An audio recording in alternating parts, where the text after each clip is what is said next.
ایک طرف تو ابھی چیف الیکشن کمشنر نے لیول پلینگ فیلڈ کی بات کی تھی. انہوں نے کہا تھا کہ اگر ایک سیاسی جماعت کو انتخابات کے حوالے سے جلسہ کرنے کی اجازت ملے گی تو تمام سیاسی جماعتوں کو اجازت ملے گی. لیکن خیر فزیکلی آن گراؤنڈ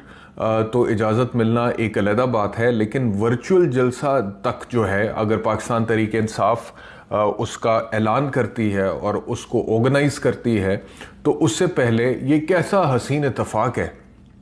کہ پورے پاکستان میں قومی سطح پہ انٹرنیٹ کی جو فیسلٹی ہے اس میں تعطل آتا ہے، اور جو سوشل میڈیا پلیٹ فارمز ہیں اس میں بھی وہ بھی متاثر ہوتے ہیں اور لوگ پورے پاکستان سے شکایت کرتے ہیں. تو ابھی بھی اگر کسی کو شک ہے کہ انتخابات پاکستان میں جو ہونے جا رہے ہیں فروری میں وہ الیکشن سے زیادہ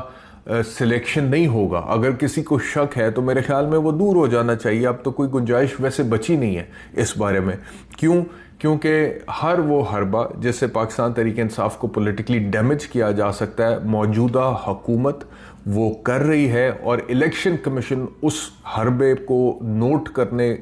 کر کے اس کے حوالے سے کوئی بھی ایکشن لینے سے قاصر ہے. بلکہ نگران حکومت اور الیکشن کمیشن اس وقت ہینڈ ان گلوز ہیں، بلکہ ایک دوسرے کی سپورٹ ہیں اور ایک دوسرے کو پروٹیکٹ کرتے ہیں، ڈیفینڈ کرتے ہیں. کوئی بھی ایسا حملہ، کوئی بھی ایسا معاملہ جب ہوتا ہے، کوئی بھی ایسا حربہ جب ہوتا ہے آزادی اظہار رائے کے خلاف یا حملہ ہوتا ہے آزادی اظہار رائے پہ، تو اس کے اوپر